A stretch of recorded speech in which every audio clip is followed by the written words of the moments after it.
What's going on? What's going on? What's going on? Welcome back to my world here on the internet. I'm your host, Moises Beauchamp Jr., coming at you with another one. Me personally, right now, what I'm doing, I'm just testing my equipment so I could get things popping back on because, as you guys know, I've done took a hiatus for a little while.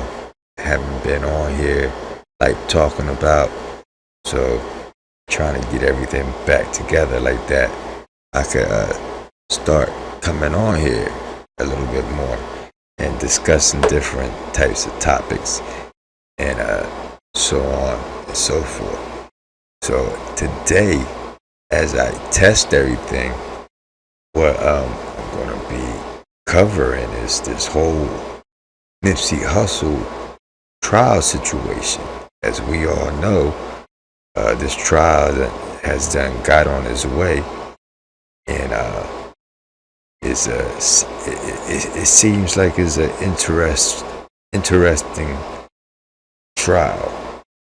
So what I'm going to do is, real fast, as I check everything and I test all my equipment, I'm going to go ahead and share with you day 6, courtesy of It's AGTV. From what I understand, there's a gentleman out there in California who's there every day at the trial taking notes, and then he's reporting it on YouTube. I'm going to go ahead and share day 6 with you, courtesy of It's AGTV. Shout out to him. And in the description below, I'll drop the original video. Like that, you go ahead and subscribe to his channel, and go ahead and shoot him a like over there, and you know what I'm saying, let him know what you think about his content over there on his channel. On here, you can do the same thing. Let me know what you think. Let me know what kind of topics you would like for me to be discussing on here, and things of that nature. Alright? Don't forget to hit that like button, alright?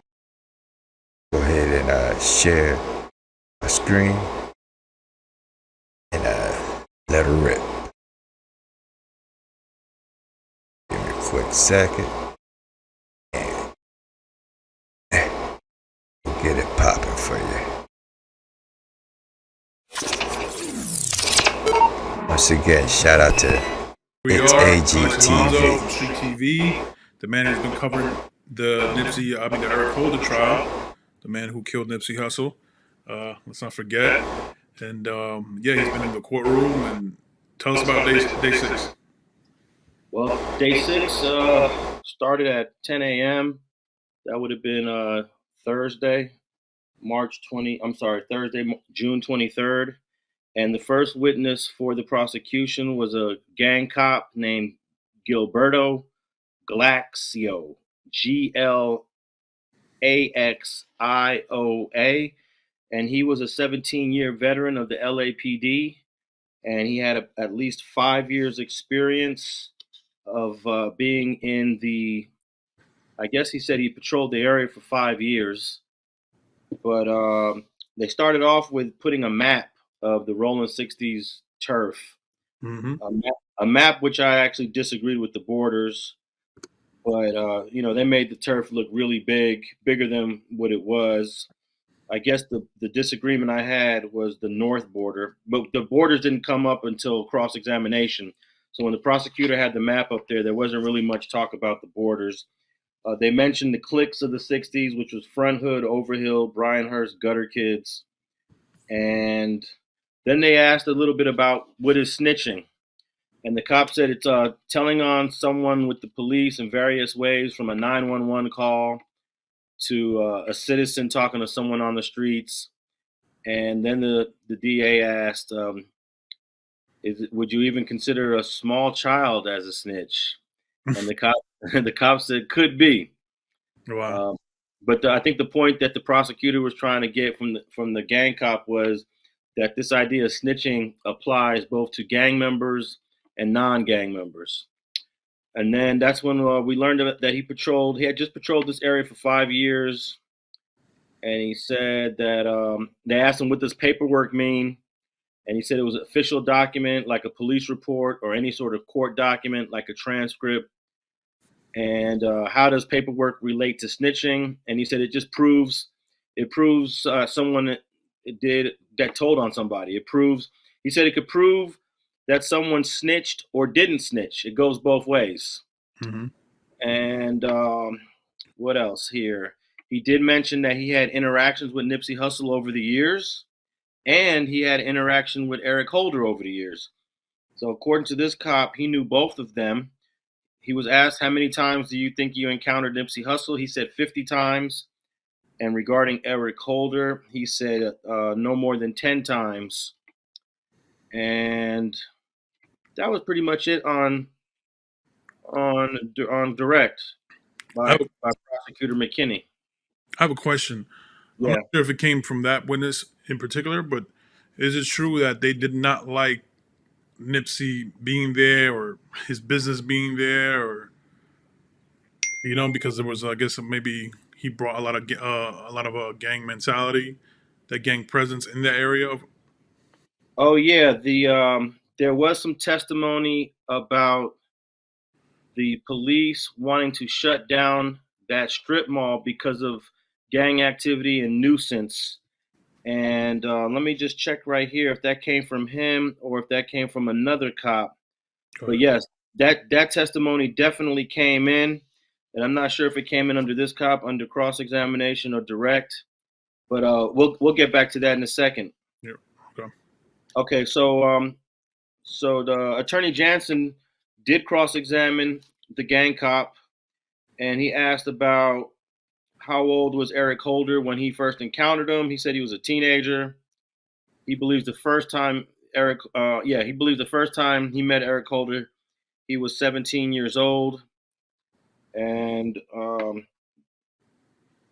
he said basically that Eric Holder was a self-admitted rolling 60s. The defense attorney asked him, how did you know he was a member of rolling 60s? Is it because of the tattoos? And he said yes, but he also admitted it to him as well. Mm-hmm. The defense attorney is the one that asked for the boundaries of the hood which was on that map, and he said it was 48th Street to the north, 74th to the south, Overhill to the west, and Western to the east. And on that map there was a big M that was placed on the center for the Marathon store.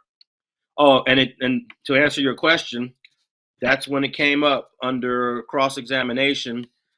Deputy Public Defender Jansen asked him, are you familiar with the LAPD in the city of LA trying to shut down that strip mall? And that's when that first came up. And the gang cop replied, yes, because it was a nuisance. Yes. And that was pretty much it. And then the defense attorney went on to ask him about different crimes that can be considered gang related under the gang enhancement rule. And then there was an objection. The attorneys had a sidebar, and then the attorneys came back and the questioning just went on to some other topics. So I guess, we didn't get to hear what the judge said, but obviously the judge did not want him to continue asking him questions about which crimes could be considered gang crimes according to the gang enhancement law. Mm. So then he basically asked, based on your extensive experience with the rolling 60s, is murder a crime they do? And he said yes. And then he asked, is intimidating witnesses a crime? The gang cop said it could happen, a couple cases in the 17 years, but it's very low. The attorney was trying to establish a pattern of criminal activity. And then they went on to asking about symbols that the rolling 60s wear in terms of clothing. Seattle Mariners hat, White Sox hat, New York Yankees hat, North Carolina hat. All of that came up. And then the defense attorney decided to throw up some pictures of Nipsey Hussle throwing gang signs to show that he was an active gang member. Mm. They showed pictures. They showed old pictures of Nipsey doing gang signs and more recent pictures of Nipsey doing gang signs. And the cop agreed that, yep, those are gang related signs. Um, and then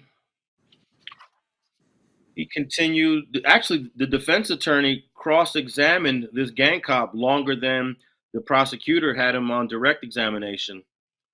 So there was a lot of talk about crime, and then he went on to snitching, and he tried to get the cop to admit that isn't the snitching a serious offense, and he did concede it, but in a very you could tell he wasn't trying to give the defense attorney the answers that he wanted, but the defense attorney was pretty persistent on asking the questions in in a particular way to get a particular answer. So Mm. one question was is if someone is accused of snitching, the burden. Oh no, wait up. Let me make sure because there was recross examination. So after the defense attorney showed all those photos, um, then they talked about snitching, and then yeah, there was a lot of talk about snitching. They went back and forth on this. There was actually there was some direct and cross. They were going back and forth about the snitching. I'm not really sure who won that battle, but at the end of the day, the defense attorney was just trying to establish that snitching is serious. I mean, they Right. spent like 15, 20 minutes going back and forth about talking about snitching. And all the defense attorney wanted to establish was that is snitching a serious offense? Mm-hmm. And I believe he got that out of him. Right. And then let's see, a lot of the stuff that they also asked about Rimpaw with this same gang cop.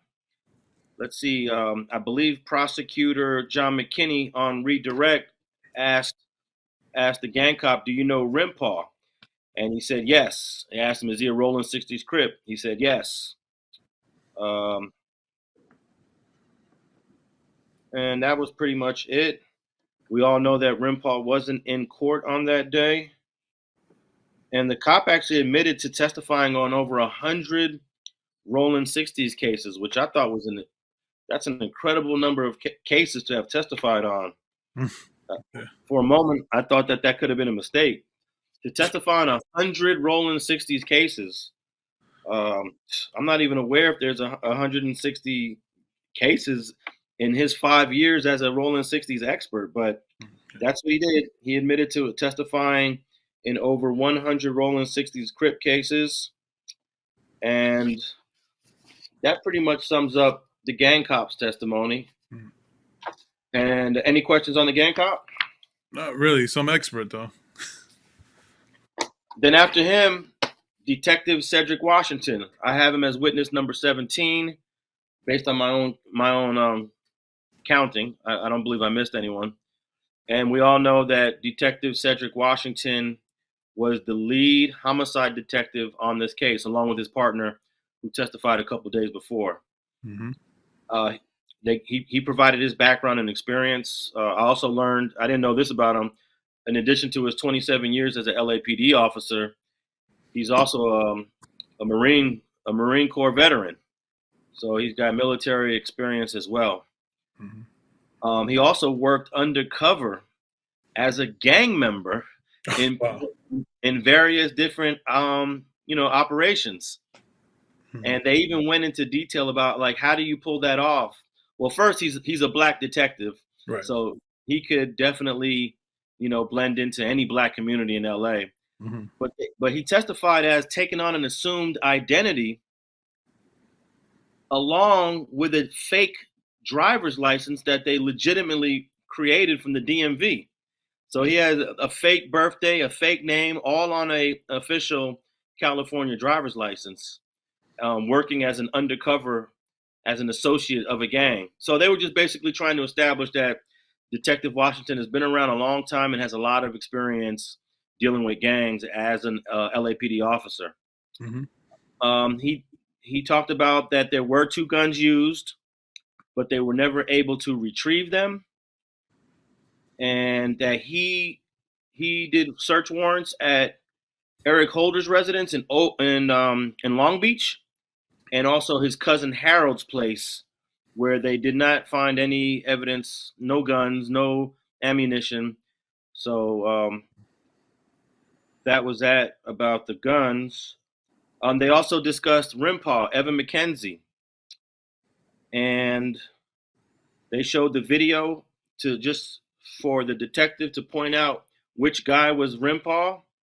And then he also testified that, as of a few minutes ago, that he was still trying to find Rimpaw, and that they're steadily working to find him so they can bring him into court, and that there's a bench warrant for his arrest. Mm-hmm. So after they talked about Rimpaw, this is interesting. We didn't know this. I'm not sure if this was in the grand jury transcript, but Detective Washington said that he had actually spoke to Rimpaw previously, before the trial, on at least 4 different occasions. Okay.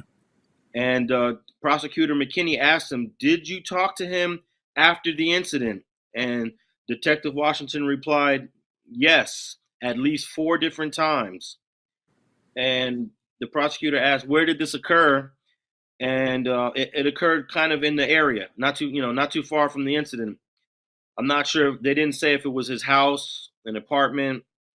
And Detective Washington recorded one of the last conversations he had with Rimpaw, after the incident occurred. Prosecutor McKinney asked him, "Was Rimpaw cooperative at that time?" And he replied, "Yes, at that time he was cooperative." And then he talked about getting him under a subpoena so he can come to court.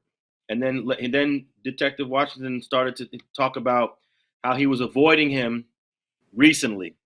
As they got closer to trial date, it became more difficult for the detective to reach out to Rimpaw. Right. But he did establish that he had 4 encounters with Rimpaw, and apparently they were all normal encounters. And let's see what else happened. So he just basically asked them, "Did you make great efforts to bring Rimpaw into court?" And he said yes. And they were using different investigators from the LA District Attorney's Office to try to track him down and get him served. And that was pretty much on Rimpaw. Mm-hmm. And they went and showed a few photos. Any questions on the Rimpaw information? Yeah, I guess they still haven't found him, or no luck on him, huh? Well, we won't know if they found him until Monday or Tuesday. Right. So, maybe they could, if they find him today or last night, we won't know. Right. Yeah. Until they go back to court, unless they announce it. They showed a few photographs during Detective Washington's testimony. And let's see, what else? Did they show his tattoos? Eric Holder's tattoos? They did, but not at this. Let me see. Actually, did they show his tattoos? I believe they showed his tattoos when the gang cop was testifying. Yes. Did you want to talk a little bit about the tattoos? Are you in need of a website, or does your company have a website but it's sort of dull? Well, we are here to help. We can help you design, build, and launch your new website. A website that is fully interactive with video, text, images, blogs, a shopping cart, and whatever else you want. We've helped thousands of customers get their ideal website. And guess what? It costs a lot less than you think. Contact us to get more information on how you can get a brand new, dynamic website for your business, product, or service.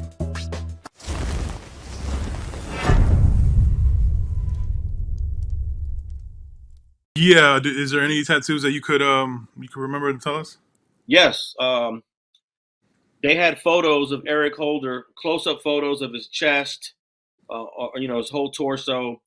and they had a picture, and this is under the gang cop's testimony.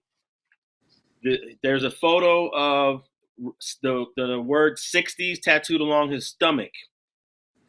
He also has a tattoo of Overhills somewhere up in the chest area. Mhm. Overhills is one of the sections of the Rolling 60s. Right.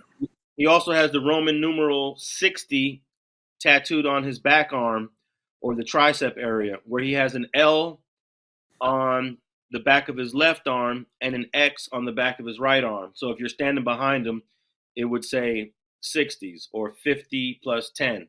Mm. So, and then he has a neighborhood tattoo, NH tattoo, and that's about it. Yeah, neighborhood shitty. In terms of the gang tattoos, those are the ones that they focused on. But you can clearly see he had a bunch more tattoos that they didn't talk about, and you would have to get that exhibit, and that would be under Exhibit 66, the pictures of Eric Holder's tattoos. Oh, he also had the Rich Rolling tattoo, the double R, which is they used a Rolls Royce logo for the Rich Rolling, and he had Neighborhood Crip on his arm. All right, so what does Rich Rolling mean? Is that a gang? No, that's just a saying that the 60s been using since back in the day because of a lot of 60s had a reputation of balling, being like, high rollers during that crack cocaine epidemic in the 1980s. So that Rich Rolling goes way back, 30 years, 30, 40 years. So that's all that means. And, it's stuck and they've been using it ever since. Oh, okay.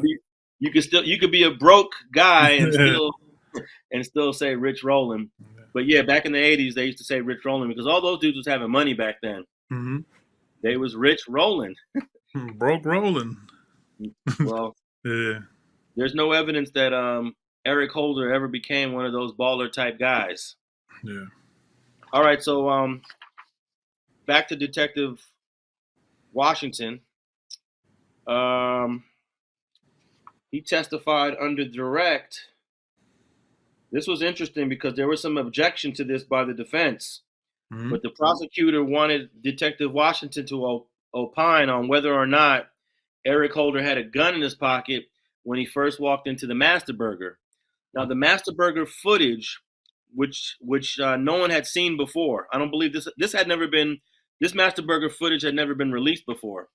So no one knew what this Master Burger footage shows, but it's in color and it's about it's a few minutes long, and it shows Eric Holder walking into the Master Burger without a shirt on.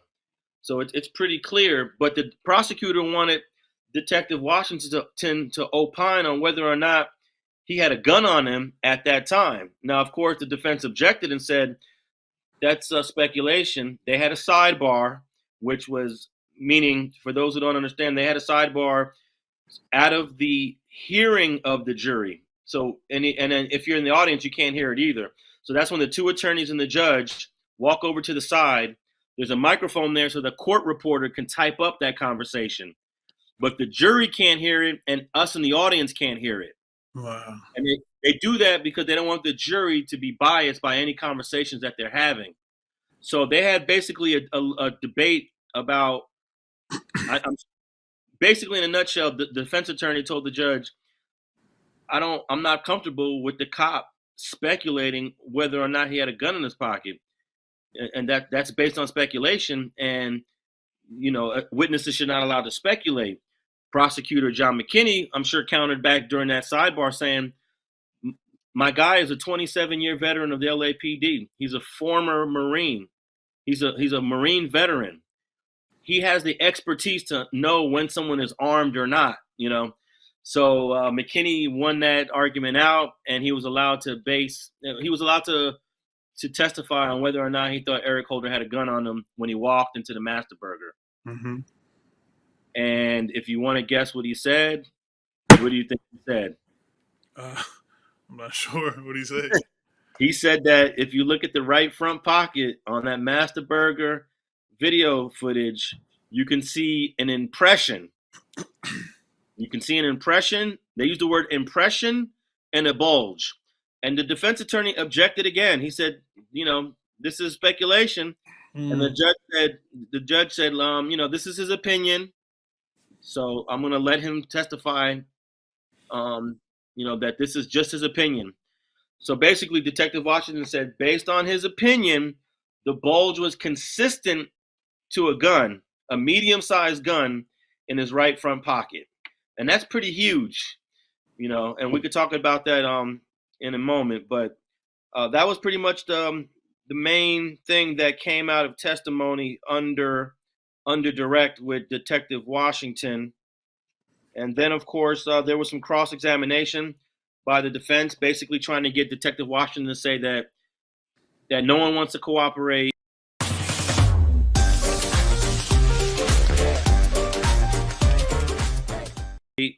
Everyone is worried about, their safety. Mm-hmm. And for example, there's a name that came up, Melody James. He said, isn't it true that Melody James does not want to be in court or did not want to cooperate? And he suggested, yes, that's true. He also asked him about Carrie Latham, Shermai Villanueva. Were they reluctant? And he agreed, yes, they were reluctant. And even Evan McKenzie, Rimpaw, who doesn't want to show in court. And he agreed that they were reluctant. And that was pretty much it. Who's Melody James? Do you know? No, we don't know who Melody James is. This was a name that we just heard for the first time in this trial. I don't recall if she's mentioned in the grand jury transcript. Mm-hmm. But Melody James was a witness that Detective Washington subpoenaed. She was extremely disappointed that she was being forced to come into court. On redirect, John McKinney basically asked the detective questions where we learned that McKinney decided not to use her at all in the trial. We don't know why she was subpoenaed or why Detective McKinney changed his mind on using her as a witness. But no, we don't know who Melody James is at all. Wow. And that's pretty much on Detective Cedric Washington. Okay. Oh, one more thing is that on the defense attorney wanted to bring up that there were some serious safety concerns for some of the witnesses, and we learned that Miss Nicholson, Bernita Nicholson, received a threat about a day before she was scheduled to testify, a telephone call threat saying that you're the reason why Nipsey Hussle is dead. So she told the court that she feels a little nervous about coming to court. So they escorted her into the court building on the day she testified. And of course, they escorted her out for her safety. So that conversation between the attorneys came up. And the defense wanted to just show that witnesses are concerned. And, this is a serious case about snitching and witnesses not wanting to be a part of this case.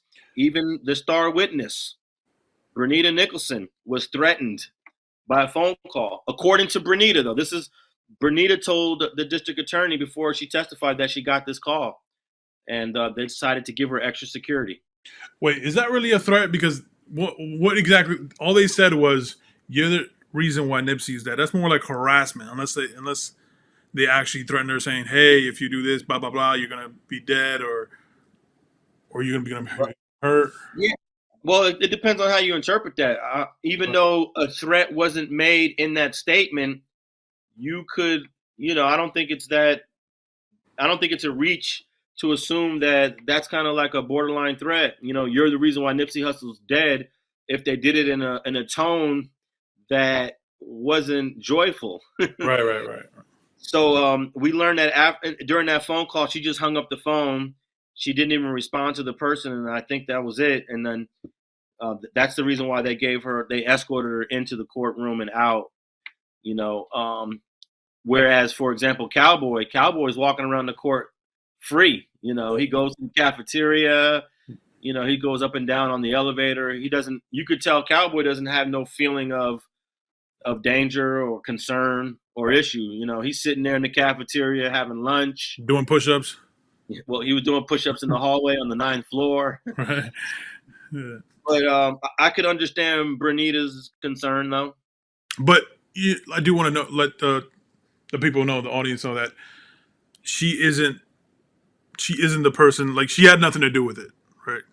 Yeah, she had nothing to do with the homicide. She was completely unaware of what Eric Holder was going to do. And if it's true that Eric Holder had that gun or one of the guns in his pocket when he was at the Master Burger, that means that he was able to hide the gun. A lot of people don't realize you can get into someone's car with guns, with drugs, and they don't see it. You know, Right. I mean, how many times have someone come into your car with a backpack or a bag?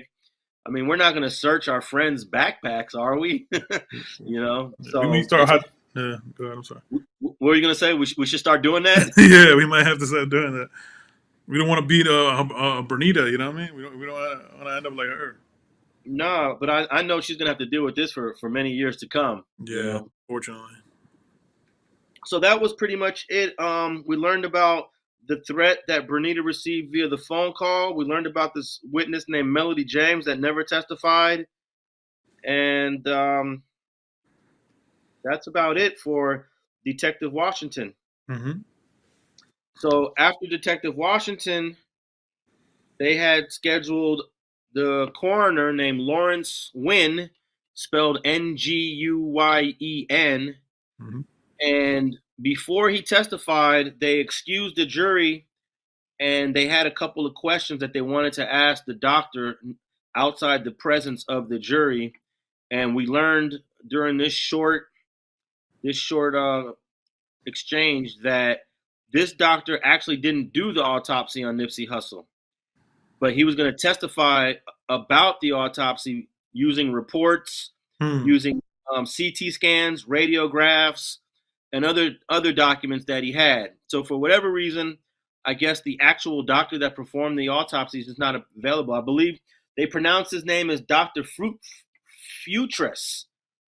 I don't know if I'm saying that correctly, but Futurist? Huh? Futurist? Futress, I believe. That's what I heard. His name was mentioned once during testimony, and again, this was outside the presence of the jury. But the coroner and basically the two attorneys, they had some sort of disagreement about the doctor that testifying. So they went into the judge's chambers. They had another meeting outside the presence of. My name is Raheem Thompson, and I'm the owner and CEO of Rotate.com. GoDaddy's website builder, it's extremely usable and easy to set up. I can take the deposit, I can schedule all To the court. So the court reporter did go back there. So that conversation is documented. It will be in the transcript, but we don't know what happened in that conversation. But whatever happened, when they came back out, maybe 15, 20 minutes later, they told the coroner to come back on Tuesday morning. So they decided not to have him testify on Thursday.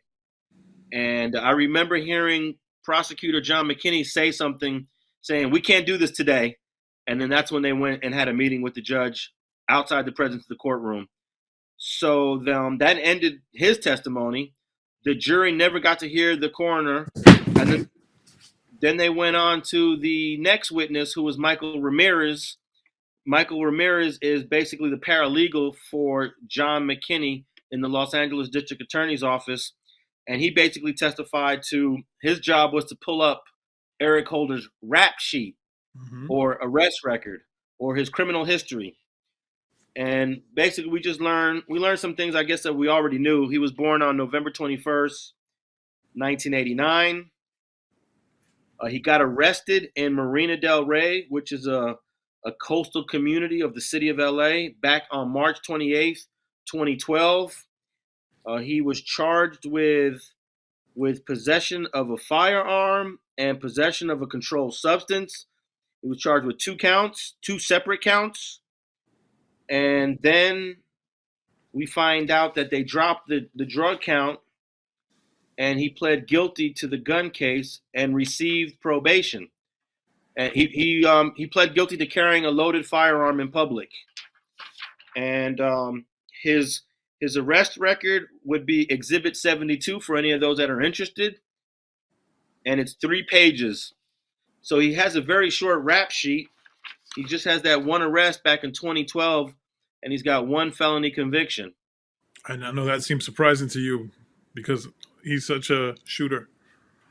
Well, I'm not saying he's a shooter. I'm saying his reputation is one that he's a shooter. I know nothing about Eric Holder's gang pass other than what I've heard other people talk about. Right. And what he did to Nipsey Hussle, which we all know, there's no disputing what he did to Nipsey Hussle. Mm-hmm. That would seem to confirm that the type of guy he is. I mean, if people are saying he's a shooter, and then you see what he did to Nipsey Hussle, it is surprising that this guy has only 1 arrest in 12 years of being an adult. He was 30 years old in 1989. I'm sorry, he was 30 years old in 2019 when he got arrested for this offense. So to just see that he has this 1 offense, one arrest in 2012, it's a little surprising. Mm-hmm. And that pretty much wrapped up the day 6 of testimony in the Eric Holder trial, and everyone was ordered back into the courtroom on Tuesday morning at 9:30. Okay. What do you? How long do you give it till this wraps up? Within the next week or so? Well, according to what I asked the attorneys this at the end of the day on Thursday. Prosecutor McKinney says he's bringing back the coroner, and if he can get Rimpall, he's only got 2 witnesses left. So he's going to wrap up on Tuesday morning. And if he get Rimpall, then that might go a little bit into Tuesday afternoon. If it's just the coroner is only going to testify for like 30 minutes. Right. There's probably going to be very little cross-examination by the defense regarding the coroner. Mm-hmm. So then the defense only has 2 witnesses. He's going to recall Cowboy, and he's going to bring his own private gang expert to challenge some of the things that the gang cop said. Okay. So that's going to go into Tuesday afternoon, and both sides agreed that they would be doing closing arguments on Wednesday. So if we go by the time it took for opening statements, double that. So we got an hour of opening statements from John McKinney. So you're going to get at least 2 hours of closing arguments from him. And I would say at least 2 hours of closing arguments from Jansen.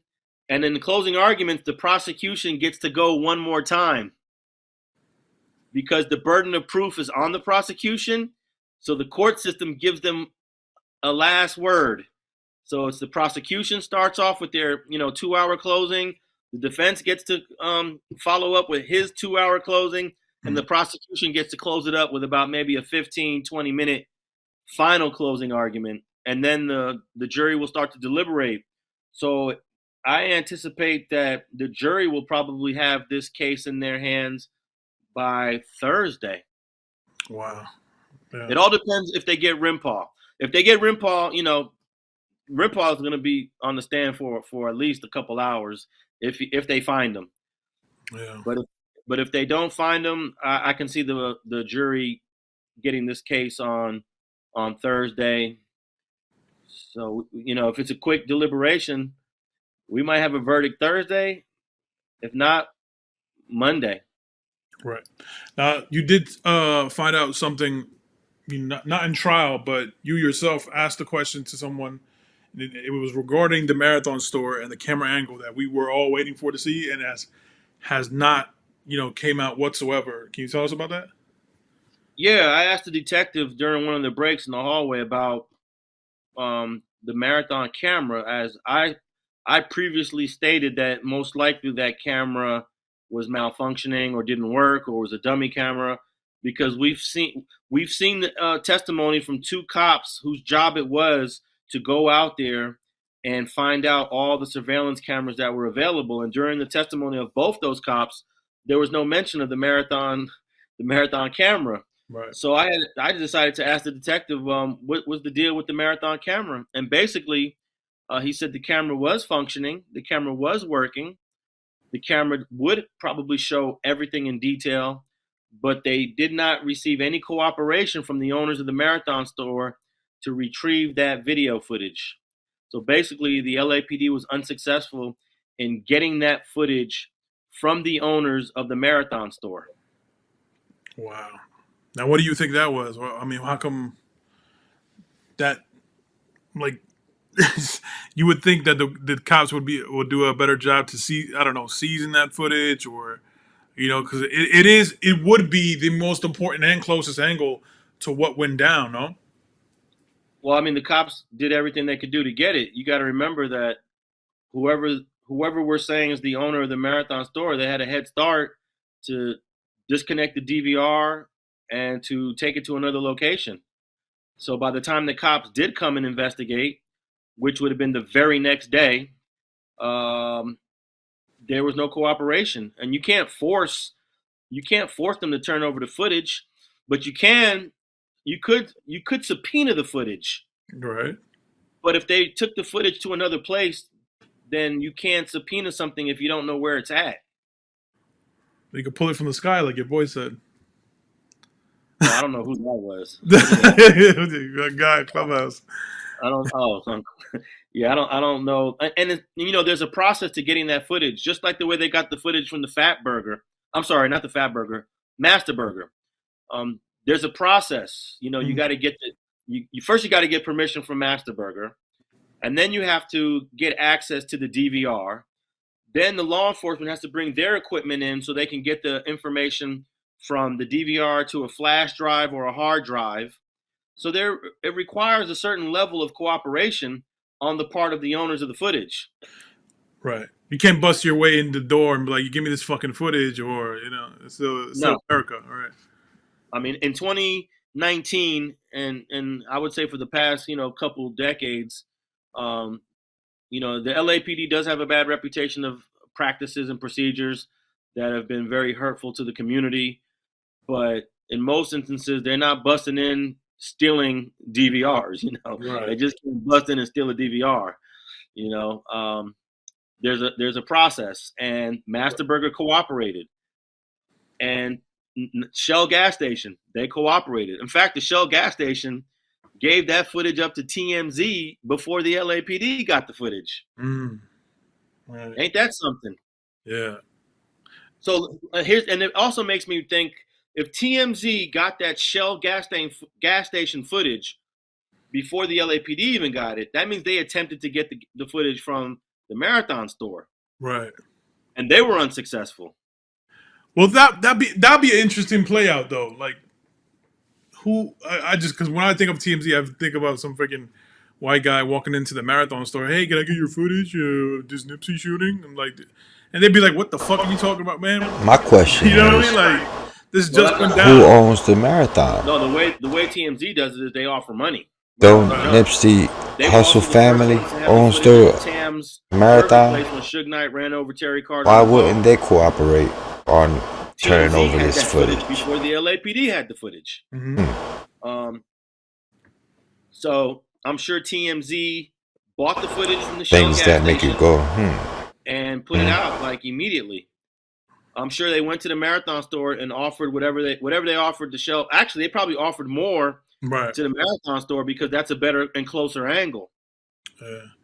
You would think a worker or somebody would have a copy or an access to it, Well, I'm sure that footage is still existing somewhere because I would think that one day they're going to do a movie. Oh, I'm sure that it exists. A documentary about Nip, and they could actually say in their film, "We have never before seen footage of what happened in that parking lot." Right. So I mean, if they would have gave it to the police, that footage would become old quickly. Right. And who is the owner of the Marathon store? I don't know. Some people are saying that. Oh, I can tell you that Cowboy said that his boss was Black Sam. Right. He said that he didn't work for Nipsey Hussle. He worked for Black Sam. So I'm making an assumption that I don't know if there's co-owners, if there's a sole owner, but definitely Black Sam is.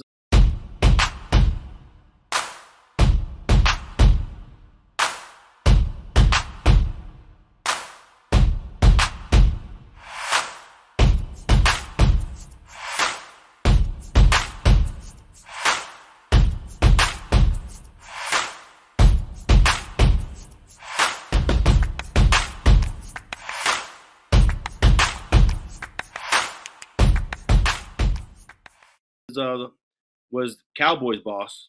Right. Let's assume just let's assume it is Black Sam, and it could be that case. Yeah, we could have it for they could have it for a documentary or whatever. But at the same time, what I think, I mean, it would be tough to have if I was like, if that was my brother, that to have some footage like that existing and have it out there. Who knows? That probably Black Sam could have just destroyed that footage. Don't you think? Because that would have been if that was out there, that would have been the image of his brother's killing. That's a great point, because that footage is probably more graphic Right. than the Shell gas station footage. And maybe he doesn't want the world to see his brother going out like that. Yeah. I mean, it's already graphic in the grainy footage. Exactly. You see Nip falling down I backwards. could understand that aspect of it. Begging for his But life. then again, I don't know. Hinder let's the assume investigation that it is Black Sam that did it. I would have did the same because thing of that that. Black Sam did. I don't know. It's I would've questionable to said, me. I don't have the footage. The footage is gone. I would have not had. I would want control of how these images about my brother dying going out to the world. Right. And they can preserve that footage to tell the Nipsey Hussle story the way they want to tell it, with never before seen images of his last moments, if they want to do that, rather than it being turned over to the state of California as evidence in a homicide trial. Right. And it's not like the LAPD does not have enough evidence to convict Eric Holder on this case. Whether or not it's first degree or manslaughter, it doesn't matter what video angle we're looking at. It's the decision about first degree and manslaughter, which is what this whole trial is about. It has nothing to do about the camera angle. It has to do about this conversation that occurred between Eric Holder and Nipsey Hussle. Right. And it could be very well the streets, people, from that neighborhood, from a certain lifestyle. They don't talk to police. They don't help them out. They don't, you know what I mean? Like that could be very well the case, no? That's part of it as well. Some people are just not comfortable with cooperating with the police. Right. They figure, look, you guys already have, check this out. In terms of witnesses in this case, Michael Ramirez, who was the paralegal, is the 19th witness that has testified for the prosecution. Mm-hmm. So they have enough witnesses to draw out this story, right, to tell the story of what happened. And they don't really need that footage, but I know that the public wants to see that footage. Right. I understand that. The public wants to see that. But that's us being selfish and nosy. Right. If Black Sam does not want that footage to be seen, I feel like we need to respect that. That's his brother being slain on HD footage. Right. And once you turn that footage over to the LAPD, you have no control over it anymore. And then it becomes a public record after the trial's over, Right. And guess how many YouTube videos are going to post it and do their analysis and their examination of it? If you're the brother, do you want all these people doing that? Absolutely not. Yeah. So I really can't blame Black Sam, if it is Black Sam, for not cooperating and turning that footage over. Right. I remember that was one of the first things people had said when that shit went down, was just people were so nosy and they think they have the right to everything. Oh, there's cameras everywhere. This is 2019. What about the camera right above the Marathon store? You can see it clearly on Google Maps. Where's that footage? Yeah, something's fishy going on. We can't see that footage. Is the police involved? Blah blah blah. I'm like, just because you fucking on the internet 24/7 doesn't give you the right to see everybody's private property and or whatever, or killing of this and that. I'm like, get the fuck out of here. What are you doing? Yeah, I mean, I know everyone's appetite is they want to see it, but think about it from the other way, from another perspective. If your mother or your father or your brother or sister is gunned down, getting shot at least 10 or 11 times, do you want that footage out there for the world to see? And not only that, I believe one day that footage will be out there for us to see, but it's going to be delivered to us the way they want it delivered. Right. So once it gets turned over, you lose control over it. So there's two issues here: losing control of the footage because now it becomes a public record in the court case, Mhm. and then two, they're not ready for the world to see this footage because they're still mourning. It's only been 3 years, Right. and I can just tell you, for some people, you're gonna mourn for the rest of your life. Right. I don't know what it's like to lose a brother, but I can imagine that 3 years later you're still mourning. And do you want that? Do you want to have a lack of control of that footage to where it's going to be posted up all over the place? Absolutely not. So for all you guys out there that think something crazy is going on, nothing crazy is going on. I was surprised to find out that the footage does exist. The camera was working. But let's think about it. He did not want to turn it over. He did not want to cooperate with the investigation. And Black Sam has showed up 0 times in this trial. Right. So I don't think any of us should judge him for that or be overly critical that he did not turn this footage over to the police. Yeah. And yeah, well, we could go on and on about this, but yeah. No doubt. All right. Well, appreciate your input. Any last words you want to leave the people with? If you're in the Los Angeles area and you're really interested in this trial and you have some questions about what's going on in this courtroom, it is open to the public. The next court date, and this court is winding down. It's almost coming to the end, but there's still a couple of exciting more days to come. So Tuesday morning, 9:30 a.m., Department 104 on the 9th floor. You're welcome to come sit in and check it out for yourself. My experience is that everyone has been completely transparent. The prosecutor will sit there and talk with you if you have any questions. The defense attorney will do the same. And the Detective Cedric Washington, this guy is there every single day. If you got a question, if you got a concern, he will most likely have an answer to any of your questions. Any question that I've had, it was answered. And it was answered to my satisfaction. Mm-hmm. So I just want to invite the public, especially if you're in LA, come down and check it out. I'm a little disappointed that as much as Nipsey Hussle was loved and as important as an icon in Los Angeles that he was, that there's not more fans there. There's not more people in the back row just, watching the process. Yeah, you would think. Yeah. So I'll end it on that. Yeah, there it is. All right. Shout out to It's AG TV for that content. That gentleman, he's there at that trial every day reporting what's going on inside this courtroom. So shout out to him for taking the time out of his day to go sit in that courtroom and keep us informed. But yeah, man, you made a few good points there about that footage that's coming from actual marathon. Why was it that footage wasn't turned in? It's just questionable. What y'all think? Let's talk about it below in the comment section. Yeah, like I said, my good people, just testing things here. And, that's one of the topics that interests me. And that it's the first time I saw that video, I decided to watch it with y'all. Hopefully, I don't get no backlash as far as copyrights and things of that nature from this AGTV.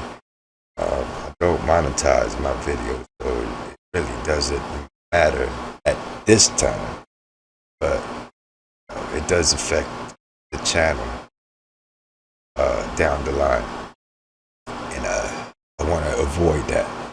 So hopefully none of that will go down. does, I'll just take the video off.